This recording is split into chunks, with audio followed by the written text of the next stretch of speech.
Eu quero comparar a ida de José para o Egito como se fosse o ingresso de uma pessoa a uma escola. E o nome dessa escola não é Harvard, não é Cambridge, não é Oxford, não é nenhuma faculdade ou uma universidade que existe nessa terra, porque a matéria dessa faculdade não existe, pelo menos eu não sei, nesses lugares, que é sofrimento. É isso aí, escola do sofrimento. E o diretor dessa escola, o dono dessa escola, o proprietário, é Deus. É evidente que eu estou dizendo isso de uma forma alegórica para você entender aonde nós queremos chegar.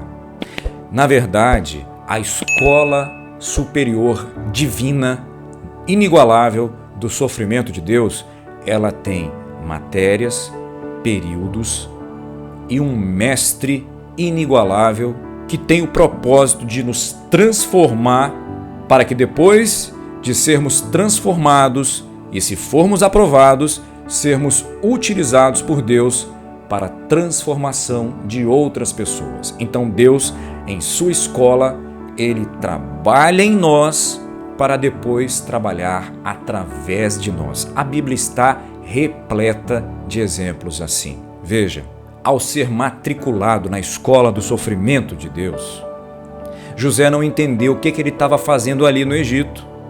Ele não entendeu o porquê ou o para quê dele estar ali naquela situação. São 8 aplicações que nós temos a aprender com esse estudo. Glorifique a Deus e se mantenha fiel a Ele e com temor no coração se você estiver na escola do sofrimento, pois Deus está com você. E mesmo sem entender, confie em Deus, pois o processo do sofrimento te levará a viver o propósito que Deus tem para a sua vida. Segunda aplicação.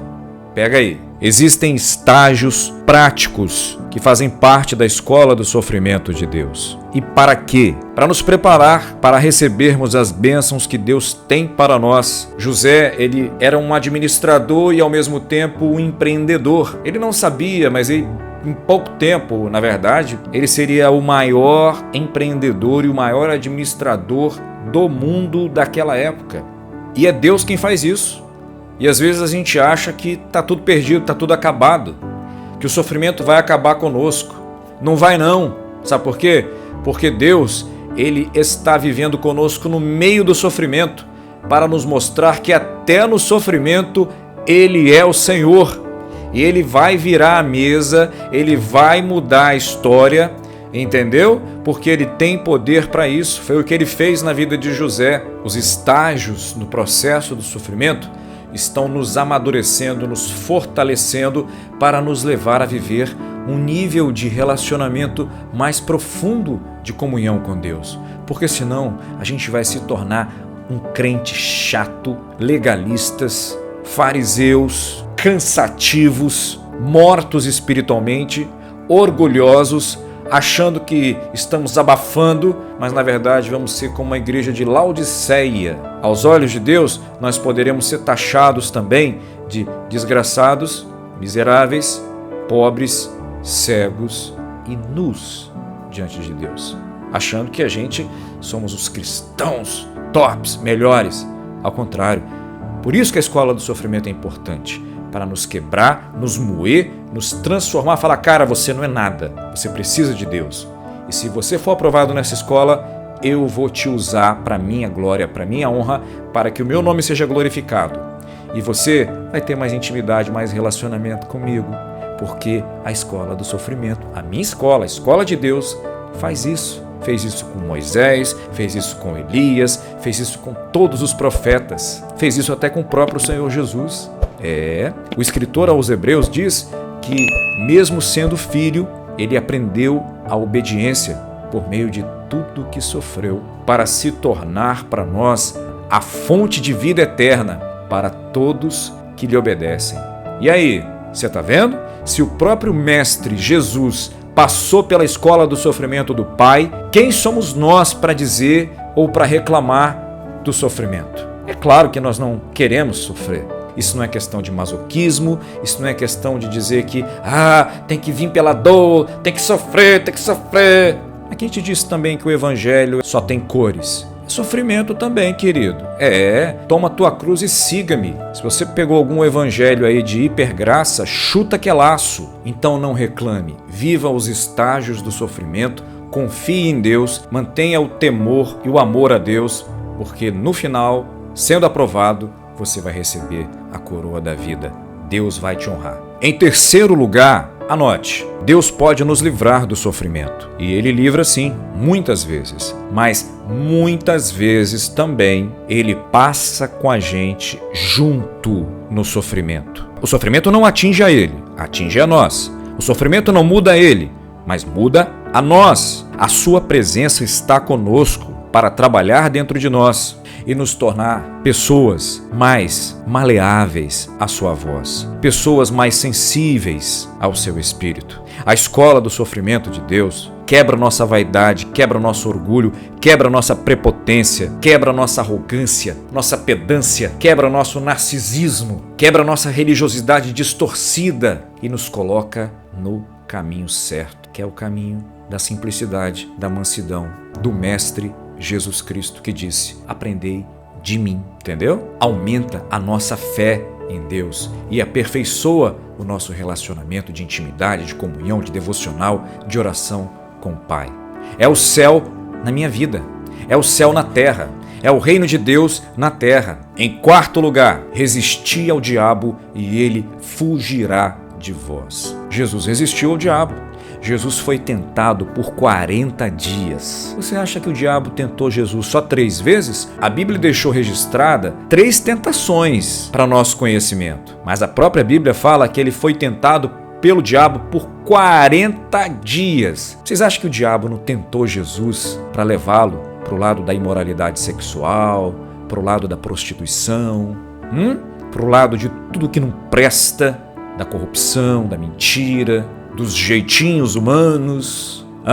O diabo o tentou de todas as formas que ele conseguiu tentar nesses 40 dias. Mas ele resistiu ao diabo. E como que ele resistiu? Confiando na palavra do Pai. Ele sempre tinha uma palavra de Deus. No final de sua tentação, quando o diabo viu que não tinha jeito, deu um tempo, se afastou de Cristo, os anjos vieram. Imaginem, não sei o que os anjos falaram com Jesus, mas a Bíblia diz que os anjos desceram para estar com ele, para consolá-lo, provavelmente para dizer: maravilha, Senhor, que lindo, hein? Yeah! O Senhor deu um show agora, maravilha! Olha, tudo que o Senhor está fazendo é lindo, hein? Não sei, mas os anjos desceram para consolá-lo, para estar com ele ali no final. Porque assim como Cristo, José, ele resistiu àquela diaba daquela mulher, que queria a todo momento levá-lo para o caminho da imoralidade sexual, para o adultério, para separá-lo do relacionamento dele com Deus, para quebrar. O diabo quer isso, queria fazer isso, queria quebrar. Não, esse cara está aqui, não, vou quebrar, vou destruir o relacionamento dele com Deus usando essa mulher. E José fugiu, tem que fugir mesmo, tem que correr, e não é vergonhoso fugir do pecado. Fuja do pecado, porque Deus vai te honrar. Talvez muitos não fugiriam, talvez muitos teriam aceitado a proposta daquela ordinária da mulher de Potifar, né? Mas uma coisa é certa, a atitude de José glorificou muito a Deus. Ele resistiu àquela tentação, resistiu. E a palavra em Tiago diz assim: feliz é o homem, bem-aventurado é o homem que quando for provado, e ele for aprovado, ele vencer a sua prova, ele receberá a coroa da vida que o Senhor tem preparado para todo aquele que ele o ama. Então fica aí a dica para todos nós: resistamos às tentações e o diabo fugirá de nós. Quinta lição, anota aí. Na formação dos estudantes da escola do sofrimento de Deus, ele não dá a sua glória, não a divide com ninguém. Segundo lugar, aquele que matriculou é o mesmo que tira da escola. Terceiro lugar, o socorro do homem é vão, é fraco, é falho e é momentâneo.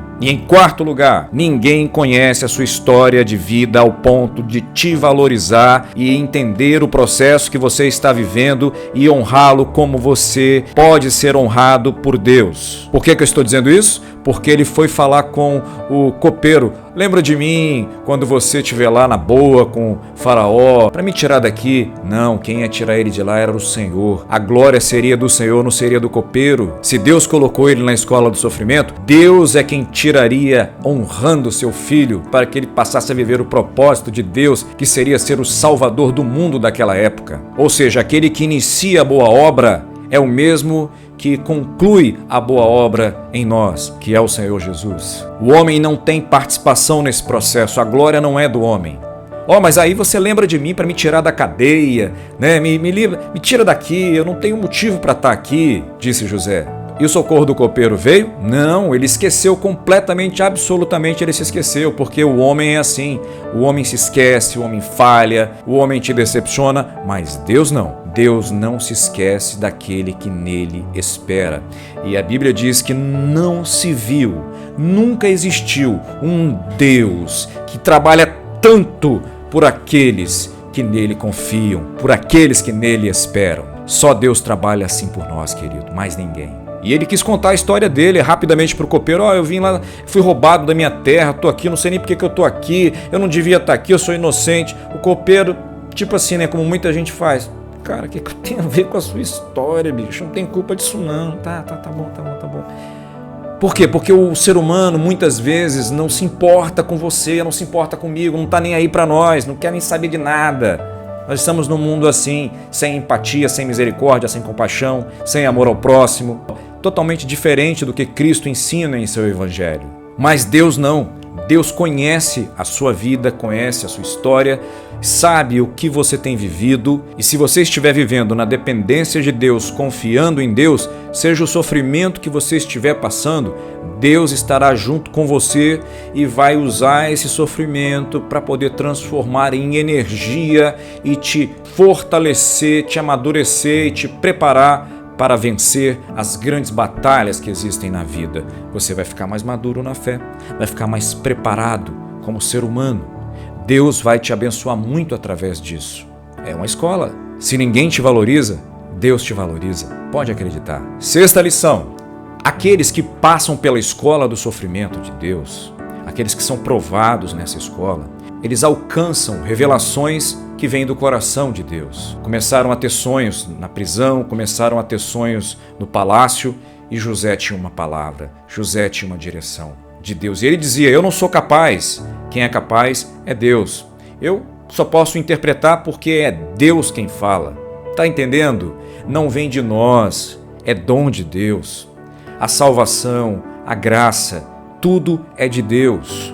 E aqui a gente vai para a sétima lição: a humildade precede a honra. Entendeu? Nada vem de nós, o poder, os dons, a graça, o ministério, a palavra, o conhecimento.